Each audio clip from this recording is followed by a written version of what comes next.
అందరికీ నమస్కారం. నేను మీ పొలిటికల్ ఇంజనీర్. రాజకీయ సామాజిక వార్తా విశ్లేషణకు స్వాగతం. ప్రధానంగా హోంశాఖలో కొలువుల జాతర. తెలంగాణ హోంశాఖలో మొదటిసారి కొలువుల జాతర మొదలైంది. 7,437 పోస్టుకి తెలంగాణ రాష్ట్ర స్థాయి పోలీస్ నియామక మండలి బుధవారం నోటిఫికేషన్ జారీ చేసింది. దానిలో పోలీస్ స్పెషల్ ప్రొటెక్షన్ ఫోర్స్, అగ్నిమాపక, జైళ్ల శాఖకు సంబంధించి వేరువేరుగా 4 ప్రకటనలు వెలువడ్డాయి. దీనిలో కానిస్టేబుల్ ఆ పై స్థాయి పోస్టులు 7,000 పైన ఉండడం దీని స్పెషల్. www.tgprp.in ద్వారా అప్లై చేసుకోవాల్సి ఉంటుంది. పూర్తి వివరాల కోసం వెబ్సైట్ను సందర్శించండి. నెక్స్ట్ ప్రధాన వార్త, లీకేజీ బిల్లుకు ఆమోదం. ఈ సందర్భంగా లోక్సభలో అధికార విపక్షాల మధ్య వాడి వేడి చర్చ జరిగింది. ఈ సందర్భంగా రాహుల్ గాంధీ భయంతోనే సభకు అమిత్ షా రాలేదని వ్యాఖ్యానించారు. ప్రశ్నాపత్ర లీకేజీకి పాల్పడిన వారు, దానిలో భాగస్వాములైన వారు కఠిన శిక్షలు, భారీ జరిమానా ఎదుర్కొనేందుకు ఉద్దేశించిన చట్ట సవరణ బిల్లుకు లోక్సభ బుధవారం ఆమోదం తెలిపింది. ఈ బిల్లులో నేరగాళ్లకు 10 ఏళ్ల వరకు జైలు శిక్ష, 50 లక్షల జరిమానా, వ్యవస్థీకృత నేరాలకైతే 10 కోట్ల వరకు జరిమానా విధించేందుకు ఈ బిల్లును ప్రవేశపెట్టారు. లోక్సభ ఆమోదంతో ఈ బిల్లు రాజ్యసభకు వెళ్ళింది. వందే మాతరానికి అవమానాన్ని కలిగించడాన్ని నేరంగా పరిగణించే బిల్లుకు రాజ్యసభ ఆమోదం పొందింది. ఈ సందర్భంగా జరిగిన చర్చలో రాహుల్ గాంధీ అమిత్ షాపై చేసిన వ్యాఖ్యలపై పిఎంఓ శాఖ సహాయ మంత్రి జితేంద్ర సింగ్ స్పందిస్తూ, యాంటీ పేపర్ లీకేజ్ చట్టం 2024 అమల్లోకి వచ్చిన తర్వాత 52 కేసులు నమోదయ్యాయి. అనుభవాల నుంచి పాఠాలు నేర్చుకుంటూ దీన్ని కఠినతరం చేయడానికి ఈ బిల్లును ప్రవేశపెట్టాము. ప్రభుత్వ పనితీరుపై అవగాహన లేక రాహుల్ గాంధీ ఈ ఆరోపణలు చేస్తున్నారని ఘాటుగా స్పందించారు.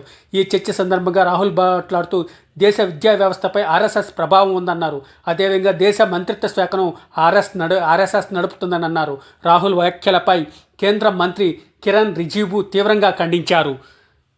నెక్స్ట్ ప్రధాన వార్త, 45 రోజులకు ఒకసారి తప్పనిసరిగా సమన్వయ కమిటీ సమావేశం ఏర్పాటు చేయాలని కాంగ్రెస్ వ్యవహారాల ఇన్ఛార్జ్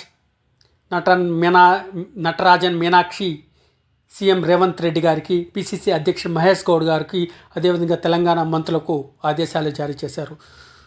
ఇది ప్రభుత్వ మరియు పార్టీ మధ్య సమన్వయం కోసం సమన్వయ కమిటీ 45 రోజులకు ఒకసారి సమావేశం కావాల్సి ఉంటుందని నటరాజన్ మీనాక్షి గారు కాంగ్రెస్ ప్రభుత్వ అంతర్గత మీటింగ్ ఢిల్లీలో జరిగిన సందర్భంగా తెలియజేశారు.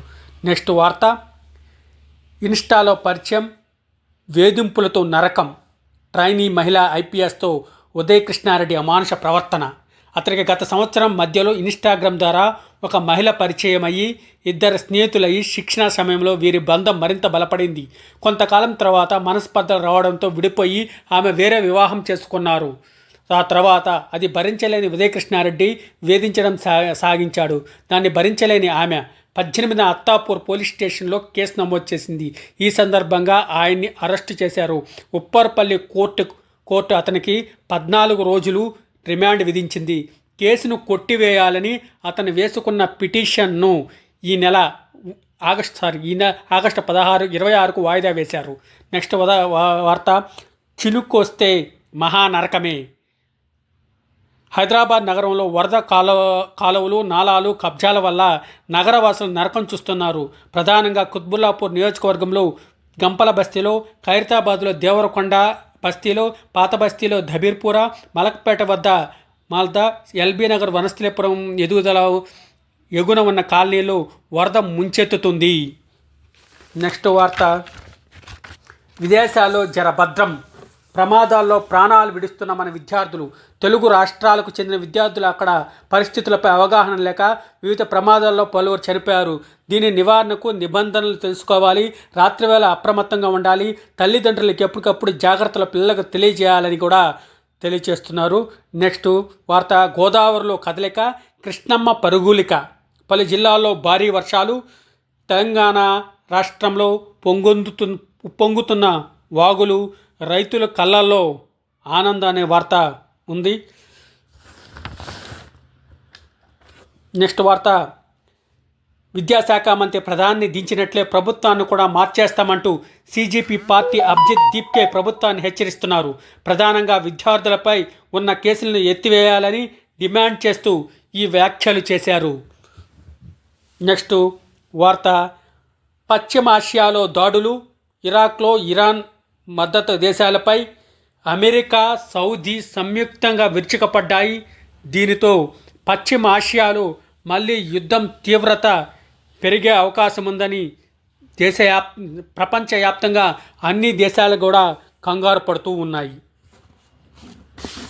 నెక్స్ట్ వార్త, ఈసారి కామన్వెల్త్ క్రీడల బాక్సింగ్లో భారత్ ఖాతాలో పథకాలు 14 చేరాయి. Athletics Bharat long distance star Gulveer Singh 10,000 పురుషుల విభాగంలో 2వ స్థానం నిలిచాడు. ఇది ప్రధాన వార్తగా ఉంది. నెక్స్ట్, నీట్ యూజీ కౌన్సిలింగ్ ప్రక్రియ సులభతరం, సీట్ల అప్గ్రేడేషన్ భౌతికంగా హాజరు కావాలనే నిబంధనను రద్దు చేస్తూ మెడికల్ కౌన్సిలింగ్ నిర్ణయం తీసుకుంది. మొదటిసారి కౌన్సిలింగ్ వచ్చిన తర్వాత రెండోసారి సీట్ను మార్చుకోవాలంటే భౌతికంగా హాజరు కావాల్సిన అవసరం లేదని తెలియచేసింది. నెక్స్ట్, ఉత్తర భాగంకి 23,935 కోట్లు ఖర్చు అవుతుందని రవాణా శాఖ మంత్రి తెలియజేశారు. రాజ్యసభలో డాక్టర్ కె లక్ష్మణ్ అడిగిన ప్రశ్నకు సమాధానంగా 99.6% భూసేకరణ పూర్తయిందని, 87.19% పరిహారం కూడా 3G కింద ఖరారు చేశామని అన్నారు. దక్షిణ భాగం ఇంకా DPR ఖరారు కాలేదు అన్నారు. తెలంగాణ 2025-26లో PPP కింద 10,772 కోట్ల విలువైన 270 కిలోమీటర్ల రహదారులు మంజూరు చేసినట్లు చెప్పారు. నెక్స్ట్ ప్రధాన వార్త, వస్తుంది water fall corridor. Kerala, Himachal తరహా టూరిజం ప్రాంతాలుగా తెలంగాణను అభివృద్ధి చేయడానికి రాష్ట్రంలో అందమైన జలపాతాలను ఒకే పర్యాటక సర్క్యూట్గా అభివృద్ధి చేస్తున్నారు. దానిలో భాగంగా మొదట వాటర్ ఫాల్ టూరిజం కారిడార్ ప్రణాళికను సిద్ధం చేశారు. అయితే నెక్స్ట్ ప్రధాన వార్త, షేర్ మార్కెట్లు బ్లూ చిప్ షేర్ల కొనుగోలు మద్దతు.